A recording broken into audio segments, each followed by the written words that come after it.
Hello friends, இன்றைக்கி நம்ம சேனலில் பார்க்க போகிறது சுவையான நோம்பு கஞ்சி தான். இதுக்கு நான் சைடிஷாக மசால் வடையும் உளுந்த வடையும் செஞ்சுருக்கேன் நோம்பு திறக்கிறதுக்காக. இப்போ நமக்கு பள்ளிவாசல்லையே இந்த நோம்பு கஞ்சியை செஞ்சு கொடுப்பாங்க.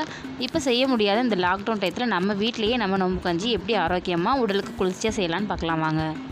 அஸ்ஸலாமு ஃப்ரெண்ட்ஸ், இன்றைக்கி நம்ம பார்க்க போகிறதுனா ரமலான் மாதம் நோம்பு கஞ்சி தான் செய்ய போகிறோம். லாக்டவுன் டயத்தில் நம்ம வீட்டிலையே தான் நம்ம நோம்பு கஞ்சி செய்யணும். பள்ளிவாசலில் நமக்கு நோம்பு கஞ்சி கிடைக்கல, அதனால் நம்ம வீட்டிலையே எப்படி செய்யலாங்கிறத நம்ம இந்த வீடியோவில் பார்க்கலாம். இப்போ பச்சரிசி எடுத்துருக்கோம். பச்சரிசியை ஊற போட்டு எடுத்துருக்கேன். அதே மாதிரி பாசி பருப்பு இதை ஊற போட்டு எடுத்துருக்கோம். பச்சரிசி இதில் 1 டம்ளர் அளவுக்கு எடுத்தீங்கன்னா இந்த அளவுக்கு 1/4 டம்ளர் அளவுக்கு நம்ம இந்த பாசி பருப்பு ஊற வச்சு எடுத்துருக்கோம். 1 ஸ்பூன் அளவுக்கு வெந்தயத்தை ஊற வச்சு எடுத்துருக்கோம். இதை எப்படி செய்யலாம் நம்ம பார்க்கலாம். இப்போ தாளிக்க நம்ம தேவையான பொருட்களை எடுத்து வச்சுருக்கோம். தக்காளி, 1 தக்காளியை கட் பண்ணி வச்சுருக்கோம். புதினா, கொத்தமல்லி, மல்லியெல்லாம் எடுத்து வச்சுருக்கோம். பட்டை, கிராம்பு, ஏலக்காய் ஒரு 2 எடுத்துருக்கோம். பூண்டு எடுத்துருக்கோம். இஞ்சி பூண்டு பேஸ்ட்டு 1 ஸ்பூன் அளவுக்கு தேவைப்படும். சின்ன வெங்காயத்தை தான் நறுக்கி எடுத்துருக்கோம். சின்ன வெங்காயம் போட்டால் ரொம்ப டேஸ்ட்டாக இருக்கும். பச்சை மிளகா. இப்போ எப்படி செய்யலான்னு பார்க்கலாம். இப்போ ஒரு குக்கரை அடுப்பில் வச்சுட்டோம், காஞ்சிருச்சு. தேங்காய் எண்ணெயை சேர்த்துக்கோங்க. இப்போது நெய் சேர்த்துக்கலாம். 1 ஸ்பூன் அளவுக்கு நெய் சேர்த்துக்கலாம். நெய் சேர்க்கணுமா சேருங்க, இல்லாட்டி உங்களுக்கு ஆப்ஷனல் தான், நீங்கள் எண்ணெய் மட்டும் சேர்த்துக்கோங்க. இப்போ நம்ம தாளிக்க பட்டை, கிராம்பு, ஏலக்காய் சேர்த்துக்கலாம். அடுத்து நம்ம பூண்டு சேர்த்துக்கிடுவோம். இதை நல்லா வதக்கிக்கோங்க. இப்போது சின்ன வெங்காயம் சேர்த்துக்கோங்க. இதையும் வதக்கிக்கோங்க. அடுத்ததாக பச்சை மிளகா சேர்த்துக்கோங்க. இதையும் வதக்கிக்கோங்க. அடுத்ததாக புதினா, மல்லி, கருவேப்பிலை சேர்த்துக்கோங்க. இதையும் வதக்கிக்கோங்க.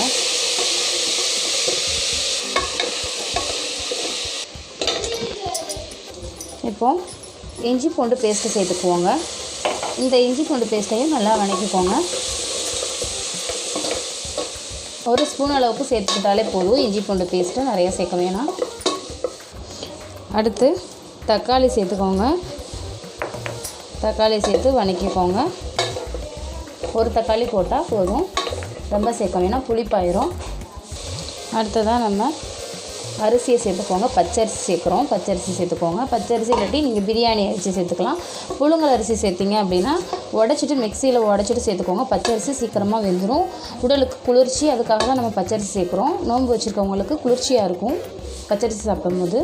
அடுத்ததான் பாசிப்பருப்பு சேர்த்துக்குவோம். பாசிப்பருப்பு சேர்க்கறனால வயிற்று புண்ணாகட்டும். வயிற்றில் காலையிலேருந்து எதுவுமே சாப்பிடாமல் இருப்பாங்க நோன்பு வச்சுட்டு. அந்த வெறும் வயிற்றில் இப்போ இந்த நோம்பு கஞ்சி வெந்தயம் நம்ம பாசிப்பருப்புலாம் சேர்க்கும்போது குளிர்ச்சி கொடுக்கும், வயிற்று புண்ணெல்லாம் ஆற்றி கொடுக்கும். அடுத்ததாக நம்ம வெந்தயம் சேர்த்துக்கலாம். வெந்தயமும் உடலுக்கு குளிர்ச்சி, அதனால் வெந்தயம் சாப்பிட்டோம்னா ரொம்ப ரொம்ப நல்லது. நோன்பு வைக்கிறவங்களுக்கு வெந்தயம், இந்த பாசிப்பருப்பு இதெல்லாம் சேர்த்து அதனால தான் நோம்பு கஞ்சி செஞ்சு கொடுக்குறாங்க பள்ளிவாசலில். இப்போ நம்ம செய்ய முடியாத சூழ்நிலையில் இருக்காங்க பள்ளிவாசலில் லாக்டவுன் டயத்தில், அதனால தான் நம்ம வீட்டிலையே நம்ம செஞ்சு ப்ரிப்பேர் பண்ணுறோம். ரொம்ப உடலுக்கு ஆரோக்கியமானது. இந்த பாசிப்பருப்பு இதெல்லாம் செஞ்சு நம்ம சாப்பிடும்போது நம்ம வயிற்று புண்ணெல்லாம் ஆற்றுறோம், அதுக்காக இந்த மாதிரி செய்கிறோம் நோன்பு காலத்தில். இப்போது தண்ணி சேர்த்துக்கலாம். 1 பங்குக்கு ஒரு 4 பங்கு அளவுக்கு தண்ணி சேருங்க. 1 பங்குக்கு 4 பங்கு அளவுக்கு தண்ணி சேர்க்குற மாதிரி சேர்த்துக்கணும். நோம்பு கஞ்சி தண்ணியாக இருக்கிற மாதிரி இருக்கிறதுக்காக நம்ம தண்ணி அதிகமாக சேர்த்துக்கணும். தண்ணி நிறையாவே சேர்த்துக்கோங்க. கஞ்சியாக இருந்தாலும் குடிக்கிறதுக்கு நோம்பு கஞ்சி நல்லா டேஸ்ட்டாக இருக்கும். உப்பு தேவையான அளவு சேர்த்துக்கோங்க. இப்போ குக்கரை மூடி விசில் போட்டுக்கலாம். 5 விசில் வரைக்கும் விடணும். இப்போ ஓப்பன் பண்ணிக்கலாம். சுவையான நோம்பு கஞ்சி நமக்கு ரெடி ஆகிடுச்சு. இதை நல்லா கலக்கி விட்டுக்கோங்க. கடைசியாக நம்ம கொஞ்சம் தேங்காய் பூ சேர்த்துக்கலாம். சில பேர் தேங்காய் பால் எடுத்து சேர்ப்பாங்க, நம்ம தேங்காய் பூவாக சேர்த்துக்கலாம். இந்த மாதிரி எடுத்து வச்சுருக்க தேங்காய் பூவாக சேர்த்துக்கோங்க. சுவையான நோம்பு கஞ்சி ரெடி ஆகிடுச்சு. இந்த மாதிரி நீங்களும் செஞ்சு பாருங்கள் உங்கள் வீட்டில். நம்மளே வீட்டில் இனிமேல் நோம்பு கஞ்சி செய்யலாம்.